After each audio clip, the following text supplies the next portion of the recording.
Olá pessoal, boa tarde, tudo bem? Eu sou a professora Ana Lívia e hoje o tema da nossa aula será sobre o reino fungi. Quais são os objetivos da nossa aula? Conhecer as características gerais desse reino, a classificação e a importância ecológica dos representantes do reino fungi. O reino fungi, diferente do que muitas pessoas pensam, eles estão super presentes no nosso dia a dia. Aqueles mofos que a gente vê nas frutas, os bolores que a gente vê na parede, eles fazem parte do reino fungi. Os cogumelos, aqueles cogumelos bonitos, aquele vermelho que todo mundo já viu em algum livro, venenosos ou comestíveis, eles também fazem parte do reino fungi. E as leveduras, que a gente vai ver que elas têm um papel muito legal aí no nosso dia a dia. Quais são as principais características desse reino? Eles são eucariontes, ou seja, eles possuem um núcleo individualizado onde se aloja ali o material genético. Eles podem ser unicelulares, ou seja, eles podem possuir uma única célula, ser formado por uma única célula, ou eles podem ser formados por várias células, que daí significa que eles são pluricelulares. Todos os representantes desse reino possuem parede celular. Então, gente, guardem essa informação porque é uma informação muito importante aí que mudou muito os rumos aí do reino fungi, tá? Eu vou falar para vocês daqui a pouquinho por quê. O conjunto desses filamentos são denominados hifas e o conjunto dessas hifas que formam o fungo, eles são conhecidos como micélio, tá bom? Eu também vou mostrar uma foto que vai detalhar certinho para vocês, a gente vai comentar um pouquinho sobre isso. Por que eu falei que a presença da parede celular é importante? Porque parede celular, gente, ela está presente nas plantas.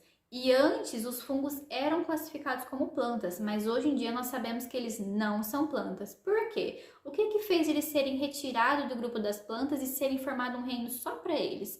Porque eles não possuem clorofila, pessoal. Clorofila só está presente no grupo das plantas, tá? Então, quando descobriram essa informação, foi-se daí criado o reino fungi. Então, eles não são plantas. Muitas pessoas olham, principalmente os cogumelos, e ele lembra mesmo uma planta, mas agora vocês sabem dessa informação que eles não são plantas, eles são fungos, tá bom? Temos os fungos unicelulares. Quais são os fungos unicelulares? São as leveduras, conhecidas como Saccharomyces cerevisiae. Elas podem ser macroscópicas, como no caso dessa plaquinha de Petri que a gente está vendo, né, a olho nu, ou elas podem ser microscópicas, que só dá para ver elas ali pelo microscópio, né, óptico ou microscópio eletrônico. E a gente vê aí essas bolinhas bem pequenininhas. Gente, qual que é a importância dessas leveduras? Ela é um fungo e ela está diretamente ligada ao crescimento do pão. Exatamente, do pão aí que todo mundo já deve ter provado um pão na vida, independente do tipo de pão, ele, geralmente a maioria deles vai ao fermento biológico. E o que tem nesse fermento? Exatamente a levedura. A levedura, ela faz um processo conhecido como fermentação. Essa fermentação, né, como que ela vai ser? Essa levedura se alimenta da farinha do trigo, do glúten da farinha do trigo e faz uma reação, essa reação da fermentação que libera etanol e CO2, que faz com que o pão cresça, que forma aquelas bolinhas de ar, sabe? Então isso é feito pela levedura. Sem a levedura a gente não teria aquele pão fofinho, aquele pão gostoso que a gente vê nos mercados e nas padarias. Então toda vez que vocês verem um pão agora, vocês lembrem que tem um representante do reino fungi nele, que é a levedura, tá bom? Agora falando um pouquinho de fungos pluricelulares, temos os mofos, os bolores e os cogumelos. Nessa foto a gente consegue ver um queijo aí com bolor, né? E temos esse cogumelo véu de noivo. Existem inúmeros tipos de cogumelos aí. Se a gente colocar aí na internet, a gente vai achar muito tipo de fungo. Isso é muito legal, a variedade que eles têm. Falando também um pouquinho dos fungos pluricelulares, no caso do cogumelo, a gente tem aí um corte deles. Lembra que eu falei que eles são formados por filamentos, que são as hifas? Exatamente isso que essa foto mostra. O corpo inteiro dele filamentoso, que são as hifas, e o conjunto delas formando o micélio, né?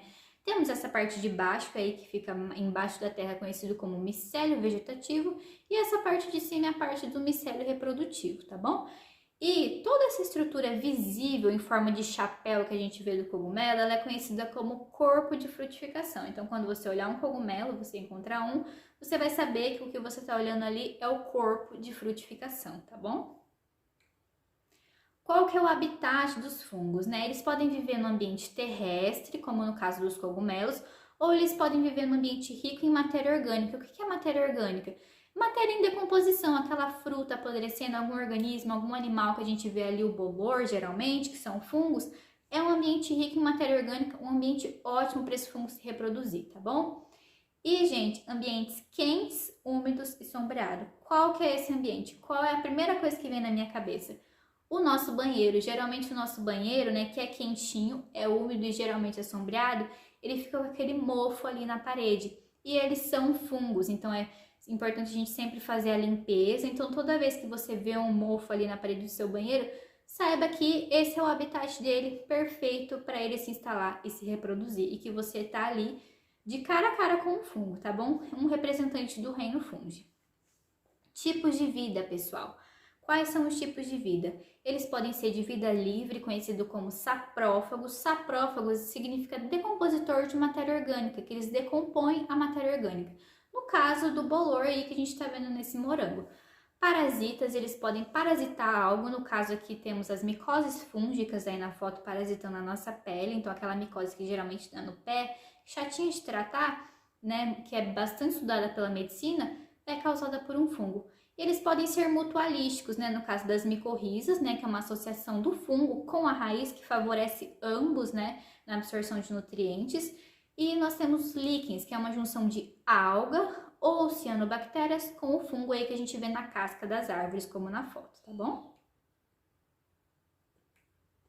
Respiração, eles podem ser aeróbios ou anaeróbios facultativos. Podem utilizar ou não oxigênio. Essa é uma parte muito simples. Eles podem ser aí uma parte não utilizar oxigênio ou eles podem utilizar oxigênio para suas funções vitais.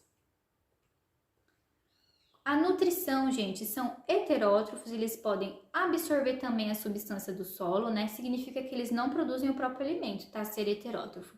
E eles podem auxiliar na decomposição pela liberação de substâncias do micélio. Então, eles liberam algumas substâncias ali do micélio e daí automaticamente eles conseguem se alimentar, tá bom? Mas a principal informação é que eles são heterótrofos, tá? Classificação dos fungos. Eles são classificados de acordo com a forma do corpo. Temos os quitridiomicetos, que são filamentosos aquáticos, nós temos aí uma foto deles. Zigomicetos, que são os mofos, a gente vê aí um mofo num pão, a gente pode ver mofo aí nas paredes, né, na parede do banheiro. Basidiomicetos é fácil, que são os cogumelos, lembra de base, que ele está inserido numa base aí no chão, tá? E os ascomicetos lembra de asco, de uma coisa que dá uma coisa ruim assim, né, que são os bolores aí, leveduras e as trufas. Sempre as pessoas associam asco a uma coisa que não é tão legal. Então lembra de bolor, ascomiceto, bolor, tá bom? E gente, nós temos aqui as leveduras, uma fotinha, e nós temos as trufas, que as trufas, gente, é algo extremamente caro, uma coisa extremamente refinada, usada na alimentação aí nos programas de culinária, que é interessante a gente saber que também é um fungo. Qual a importância dos fungos? Equilíbrio do ecossistema. A partir do momento que ele decompõe a matéria orgânica, ele está fazendo também a ciclagem de nutrientes. Esse nutriente vai voltar para o solo, vai voltar para o ambiente e vai ser utilizado em outro lugar, por outro organismo, por outra planta, tá bom? Então, permite que os nutrientes eles ciclem, né, na cadeia, certo? E a alimentação, no caso da trufa, no caso do cogumelo, aí a gente tem também queijos que são utilizados aí com fungos, tá bom? Então, eles são extremamente presentes aí na nossa alimentação, tá? Então, essas são algumas da importância do fungo, né, gente? Sempre bom associar que ele está muito presente no nosso dia a dia, né? E o assunto da próxima aula vai ser sobre reprodução, que é uma parte um pouquinho mais complexa desse assunto, que a gente vai tratar na próxima aula. E peço para vocês anotarem durante a semana para mim quais são os tipos de fungos que vocês já tiveram contato e trazer, que a gente vai ver também na aula de reprodução e vai associar isso com o conteúdo seguinte, tá bom? Fica aqui o meu agradecimento. Obrigada e tchau, tchau.